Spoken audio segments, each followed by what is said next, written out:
ಒಂದು ಕಾಲದಲ್ಲಿ ಕರ್ನಾಟಕದ ಒಂದು ಸರ್ಕಾರಿ ಕಂಪನಿ ಭಾರತಕ್ಕೆ ಸಾವಿರಾರು ಕೋಟಿ ರೂಪಾಯಿ ಆದಾಯ ತಂದುಕೊಡುತ್ತಿತ್ತು. ಜಗತ್ತಿನ ಹಲವು ದೇಶಗಳು ಈ ಕಂಪನಿಯ ಉತ್ಪಾದನೆಗಾಗಿ ಕಾಯುತ್ತಿದ್ದವು. ಸಾವಿರಾರು ಕುಟುಂಬಗಳಿಗೆ ಉದ್ಯೋಗ ನೀಡಿದ ಕರ್ನಾಟಕದ ಹೆಮ್ಮೆ KIOCL Kudremukh iron ore company limited. ಆದರೆ ಇಂದು ಅದೇ ಕಂಪನಿ ಉತ್ಪಾದನೆ ಕಡಿಮೆ, ನಷ್ಟ ಹೆಚ್ಚು ಮತ್ತು ತನ್ನ ಅಸ್ತಿತ್ವವನ್ನೇ ಕಳೆದುಕೊಳ್ಳುವ ಹೋರಾಟದಲ್ಲಿದೆ. ಏನಾಯಿತು? ಯಾರು ತಪ್ಪು? ಈ ಕಂಪನಿ ಏಕೆ ಈ ಸ್ಥಿತಿಗೆ ಬಂತು? ಬನ್ನಿ ನೋಡೋಣ ಕೆಐಒಸಿಎಲ್ನ ಸ್ಟೋರಿ. 1970ರ ದಶಕ. ಚಿಕ್ಕಮಗಳೂರಿನ ಕುದುರೆಮುಖ ಪರ್ವತಗಳಲ್ಲಿ ಅಪಾರ ಪ್ರಮಾಣದ ಕಬ್ಬಿಣದ ಅದಿರು ಇರುವುದು ಪತ್ತೆಯಾಯಿತು. ಈ ಸಮಯದಲ್ಲಿ ಭಾರತಕ್ಕೆ ವಿದೇಶಿ ವಿನಿಮಯದ ಅಗತ್ಯವಿತ್ತು. ಇದನ್ನು ಅವಕಾಶವಾಗಿ ಕಂಡ ಭಾರತ ಸರ್ಕಾರ 1976ರಲ್ಲಿ Kudremukh iron ore company limited ಅಂದರೆ ಕೆಐಒಸಿಎಲ್ ಅನ್ನು ಸ್ಥಾಪಿಸಿತು. ಒಂದು ದೊಡ್ಡ ಕನಸು, ಕರ್ನಾಟಕದ ಕಬ್ಬಿಣವನ್ನು ಜಗತ್ತಿಗೆ ರಫ್ತು ಮಾಡಬೇಕು. ಕೆಲವೇ ವರ್ಷಗಳಲ್ಲಿ ಕುದುರೆಮುಖ ಗಣಿಯಿಂದ ಕಬ್ಬಿಣದ ಅದಿರನ್ನು ಹೊರತೆಗೆದು ಮಂಗಳೂರಿನ ಬಂದರಿಗೆ ಪೈಪ್ಲೈನ್ ಮೂಲಕ ಸಾಗಿಸಲಾಗುತ್ತಿತ್ತು. ಅಲ್ಲಿಂದ ಐರನ್ ಓರ್ ಪೆಲೆಟ್ಸ್ ತಯಾರಿಸಿ ಜಪಾನ್, ಚೀನಾ ಮತ್ತು ಹಲವು ದೇಶಗಳಿಗೆ ರಫ್ತು ಮಾಡಲಾಗುತ್ತಿತ್ತು. ಒಂದು ಕಾಲದಲ್ಲಿ ಕೆಐಒಸಿಎಲ್ ಭಾರತದಲ್ಲಿ ಅತಿದೊಡ್ಡ ಐರನ್ ಓರ್ ಎಕ್ಸ್ಪೋರ್ಟ್ ಕಂಪನಿಗಳಲ್ಲಿ ಒಂದಾಗಿತ್ತು.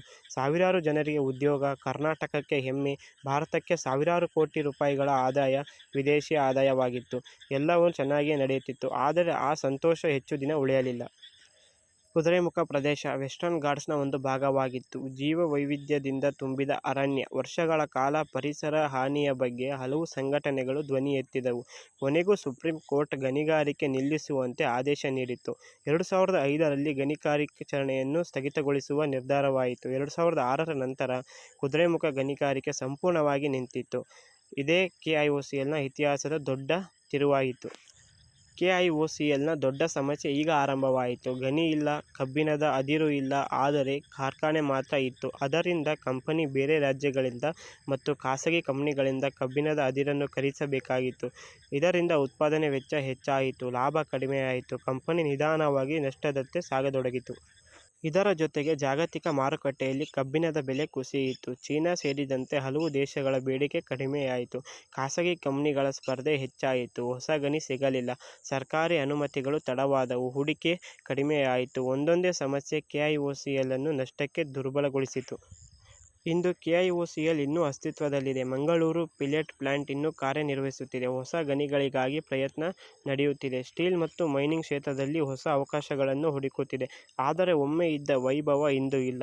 ಕರ್ನಾಟಕದ ಸಾವಿರಾರು ಜನರಿಗೆ ಉದ್ಯೋಗ ನೀಡಿದ ಕಂಪನಿ ಇಂದು ತನ್ನ ಹಳೆಯ ಹೆಸರನ್ನು ಮರಳಿ ಪಡೆಯಲು ಹೋರಾಡುತ್ತಿದೆ.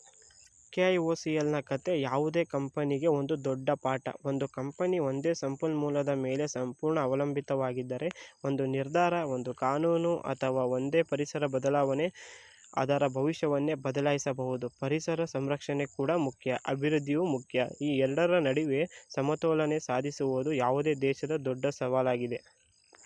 ಕೆಐಒಸಿಎಲ್ನ ಕಥೆ ಒಂದು ಕಂಪನಿಯ ಕಥೆ ಮಾತ್ರವಲ್ಲ, ಅದು ಕರ್ನಾಟಕದ ಹೆಮ್ಮೆ, ಸಾವಿರಾರು ಕುಟುಂಬಗಳ ಜೀವನ ಮತ್ತು ಕಾಲದೊಂದಿಗೆ ಬದಲಾಗದ ವ್ಯವಹಾರಗಳು ಹೇಗೆ ನಷ್ಟಕ್ಕೆ ಸಿಲುಕುತ್ತವೆ ಎಂಬುದರ ಜೀವಂತ ಉದಾಹರಣೆ.